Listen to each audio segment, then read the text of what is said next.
Salam olahraga, welcome to my channel. Kembali lagi bersama gue Bung Mamen.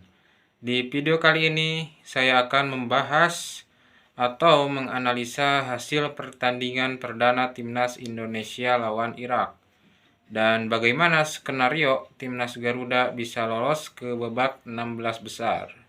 Sebelum lanjut, jangan lupa like, komen, dan subscribe guys. Dalam pertandingan pertama yang mempertemukan Timnas Indonesia menghadapi Timnas Irak di grup D yang dimenangkan oleh Timnas Irak dengan skor 1-3, di mana gol yang tercipta di babak pertama Timnas Irak mampu membuat gawang Hernando Ari kebobolan. Gol itu dicetak oleh Muhannad Ali di menit ke-17. Timnas Indonesia mampu memberi perlawanan dan alhasil Marcelino Ferdinand mampu menjebol gawang Timnas Irak di menit ke-37. Dan menjelang babak pertama usai, Timnas Irak mampu menambah pundi-pundi golnya lewat gol kontroversial.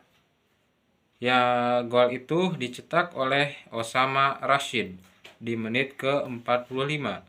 Dan pada babak kedua, Timnas Irak mampu mencetak gol kemenangan lewat gol Hussein di menit ke-75. Skor itu berakhir hingga babak akhir pertandingan. Dalam pertandingan itu, ada gol kontroversial yang dilesakkan ke gawang timnas kita. Meski gol itu terlihat jelas offside, namun wasit yang memimpin laga timnas lawan timnas Irak itu mengesahkan gol timnas Irak. Meski adanya VAR, ya itu gak guna sama sekali guys.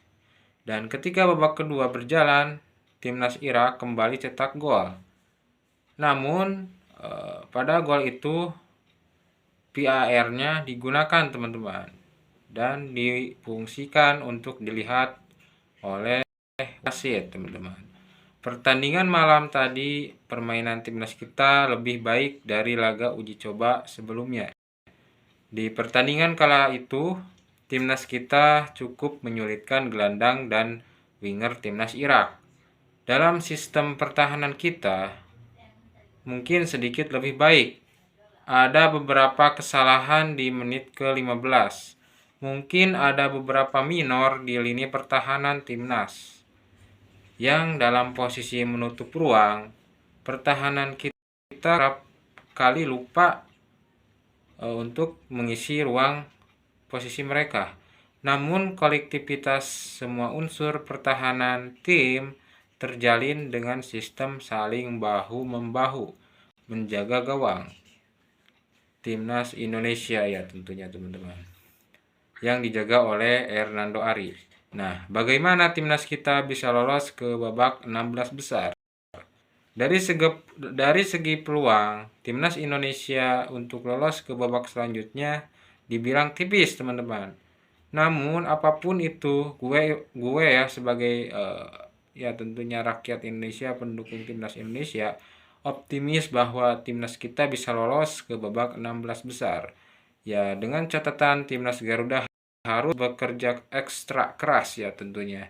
Mereka minimal harus memanfaatkan dengan baik dua sisa laga pertandingan, yakni melawan Vietnam dan juga Jepang. Indonesia wajib menang dan peluang Indonesia untuk lolos, timnas kita bisa mengambil jalur runner up atau tim peringkat ketiga terbaik. Hal itu memungkinkan terjadi. Menurut saya bahwa kesempatan terbaik timnas kita yaitu mengambil jalur peringkat 3 terbaik. Dengan catatan timnas kita wajib menang lawan Vietnam dan menahan imbang timnas Jepang. Dan jika itu terjadi maka poin timnas jadi 4 poin. Alhasil timnas bisa lolos ke babak 16 besar. Atau Indonesia kalah tipis dari Jepang dan menang telak atas Vietnam. Itu juga memungkinkan Indonesia bisa lolos. asalkan timnas kita unggul produktivitas jumlah gol.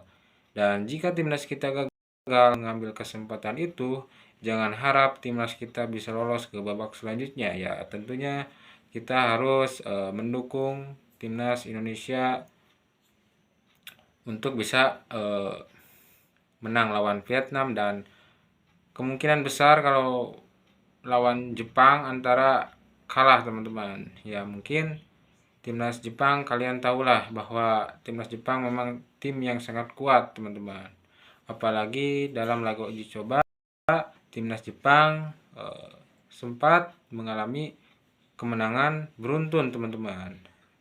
Dan salah satu yang terbaik ketika menghadapi timnas Jerman yang berakhir dengan skor 4-1 ya teman-teman.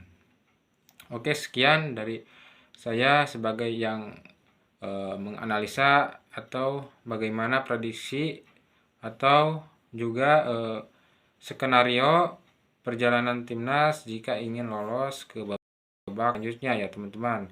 Terima kasih yang sudah menonton. Jangan lupa like, comment, and subscribe guys. Oke, sampai berjumpa kembali bersama saya Bung Mamen. Salam.